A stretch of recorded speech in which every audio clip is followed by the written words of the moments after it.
ರೋಮಾಪುರದವರಿಗೆ ಬರೆದ ಪುಸ್ತಕ 13ನೇ ಅಧ್ಯಾಯ 7ನೇ ವಚನ. ಅವರವರಿಗೆ ಸಲ್ಲಿಸತಕ್ಕದ್ದನ್ನು ಸಲ್ಲಿಸಿರಿ. ಯಾರಿಗೆ ಕಂದಾಯವೋ ಅವರಿಗೆ ಕಂದಾಯವನ್ನು, ಯಾರಿಗೋ ಸುಂಕವೋ ಅವರಿಗೆ ಸುಂಕವನ್ನು, ಯಾರಿಗೆ ಭಯವೋ ಅವರಿಗೆ ಭಯವನ್ನು, ಯಾರಿಗೆ ಮರ್ಯಾದೆಯೋ ಅವರಿಗೆ ಮರ್ಯಾದೆಯನ್ನು ಸಲ್ಲಿಸಿರಿ. ಕರ್ತನಲ್ಲಿರುವ ಪ್ರೀತಿಯ ದೇವಜನರೇ, ದೇವರಾಗಿರುವಂಥ ಯೇಸು ಕರ್ತನ ನಾಮದಲ್ಲಿ ಮುಂಜಾನೆ ವೇಳೆಯಲ್ಲಿ ನಾನು ನಿಮ್ಮನ್ನು ವಂದಿಸುತ್ತೇನೆ. ಅನುದಿನವೂ ದೇವರಾಗಿರುವಂಥ ಕರ್ತನ ನಮ್ಮೊಡನೆ ಮಾತನಾಡುವವರಾಗಿದ್ದಾರೆ. ಮಾತ್ರವಲ್ಲದೆ ನಮಗೆ ಆಲೋಚನೆಯನ್ನು ಹೇಳಿಕೊಡುವಂತಹ ದೇವರಾದಂಥ ಕರ್ತನು ಈ ಮುಂಜಾನೆ ವೇಳೆಯೂ ಸಹ ನಿಮ್ಮ ಜೊತೆಯಲ್ಲಿ ಅವರು ಮಾತನಾಡುತ್ತಾ ಆಲೋಚನೆಯನ್ನು ಹೇಳಿಕೊಡುವವರಾಗಿದ್ದಾರೆ. ಆತ್ಮಿಕ ಜೀವಿತವು ನಾವು ಆತ್ಮನನ್ನು ಅನುಸರಿಸಿ ನಡೆಯುವಂಥದ್ದೇ ಆಗಿದೆ.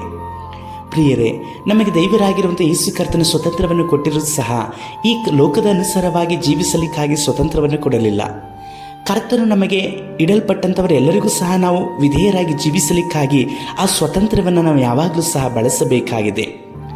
ಇಂದು ಯೇಸುವನ್ನು ನಂಬಿದಂಥ ಅನೇಕರು ಅವಿಧೇಯತೆಯು ಮಾತ್ರವಲ್ಲದೆ ಬೇಡವಾದಂಥ ಕಾರ್ಯಗಳಲ್ಲಿ ತಮ್ಮನ್ನು ತೊಡಗಿಸಿಕೊಂಡಿರುವುದರಿಂದ ಅವರು ಮೇಲ್ನೋಟಕ್ಕೆ ಕ್ರಿಸ್ತರಾದರೂ ಸಹ ಅವರ ಆಂತರ್ಯದಲ್ಲಿ ಯೇಸು ಕರ್ತನಿಲ್ಲದೇ ಇರುವಂಥ ಕಾರ್ಯಗಳನ್ನು ನೋಡುತ್ತೇವೆ. ಮಾತ್ರವಲ್ಲದೆ ಯೇಸು ಕರ್ತನ ಅವರ ಜೀವಿತದಲ್ಲೂ ಸಹ ಕಾರ್ಯಗಳನ್ನು ಮಾಡಲಿಕ್ಕೆ ಸಾಧ್ಯವಿಲ್ಲ. ಅವರ ಅವಿಧೇಯತೆಯ ಸ್ವಭಾವಗಳು, ಅವರ ನಡವಳಿಕೆಗಳು ಇದೆಲ್ಲವೂ ಸಹ ಕ್ರಿಸ್ತನು ತಮ್ಮ ಜೀವಿತದಲ್ಲಿ ಕಾರ್ಯವನ್ನು ಮಾಡದ ಹಾಗೆ ತಿರಸ್ಕರಿಸಲ್ಪಡುವಂಥದ್ದಾಗಿದೆ. ಇಂದು ನೀವು ಸಹ ಅಂಥವರಾಗಿ ಇದ್ದೀರಾ? ಕರ್ತನ ವಾಕ್ಯದಲ್ಲಿ ಓದಿಕೊಂಡ ಪ್ರಕಾರವಾಗಿ ನಾವು ದೇವರು ನೇಮಿಸಲ್ಪಟ್ಟಂತಹ ಎಲ್ಲದಕ್ಕೂ ಸಹ ನಾವು ಸಲ್ಲಿಸಬೇಕಾದಂಥ ಗೌರವವನ್ನು, ಮರ್ಯಾದೆಯನ್ನು ಸಲ್ಲಿಸಲೇಬೇಕು. ನಾವು ಯಾರಿಗೆ ಸುಂಕವನ್ನು ಕಟ್ಟಬೇಕು, ಯಾರಿಗೆ ಗೌರವವನ್ನು ಕಟ್ಟಬೇಕು, ಯಾರಿಗೆ ಭಯವನ್ನು ಕೊಡಬೇಕು, ಯಾರಿಗೆ ಮರ್ಯಾದೆಯನ್ನು ಸಮರ್ಪಿಸಬೇಕು, ಇದೆಲ್ಲವನ್ನು ಸಹ ನಮ್ಮ ಜೀವಿತದಲ್ಲಿ ಕರ್ತನು ಜ್ಞಾನವಂತರಾಗಿ ನಮಗೆ ಕೊಡಲ್ಪಟ್ಟು ಆ ಕಾರ್ಯಗಳನ್ನು ಮಾಡಲಿಕ್ಕಾಗಿ ನೇಮಿಸಿದ್ದಾರೆ.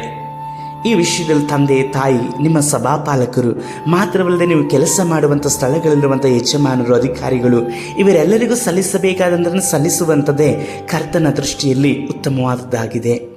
ಈ ಕಾರ್ಯಗಳನ್ನು ನೀವು ಮಾಡುವುದರಲ್ಲಿ ನಂಬಿಗಸ್ತರಾಗಿರುವುದಾದರೆ ಕರ್ತನು ನಿಮ್ಮ ಜೀವಿತದಲ್ಲಿ ಮಾಡುವಂತಹ ಕಾರ್ಯಗಳಲ್ಲೂ ಸಹ ಅವರು ನಂಬಿಗಸ್ತರಾಗಿದ್ದು ಮಾಡುವವರಾಗಿದ್ದಾರೆ.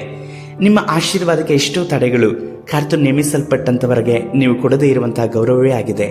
ಇಂದಿನಿಂದ ಆ ವಿಷಯದಲ್ಲಿ ನೀವು ನಂಬಿಗಸ್ತರಾಗಿ ಒಪ್ಪಿಸಿಕೊಡುವುದಾದರೆ ಕರ್ತನ ನಂಬಿಗಸ್ತನಾಗಿ ನಿಮ್ಮ ಜೀವಿತದಲ್ಲಿ ಕಾರ್ಯವನ್ನು ಮಾಡುವವರಾಗಿದ್ದಾರೆ. ಪ್ರಾರ್ಥಿಸೋಣ. ಸರ್ವಶಕ್ತನಾದ ದೇವರೇ, ಈ ಸಹೋದರ, ಈ ಸಹೋದರಿಗೆ ನೀವು ಕೊಡಲ್ಪಟ್ಟಂಥದ್ದು ಎಲ್ಲದರ ವಿಷಯದಲ್ಲಿ ನಂಬಿಗಸ್ತರಾಗಿ ವಿಧೇಯರಾಗಿ ನಡೆಯಲಿಕ್ಕಾಗಿ ಸಹಾಯಿಸಿರಿ. ನಮ್ಮ ರಕ್ಷಕನಾದ ಯೇಸು ಕರ್ತನ ನಾಮದಲ್ಲಿ ತಂದೆಯೇ, ಆಮೇನ್.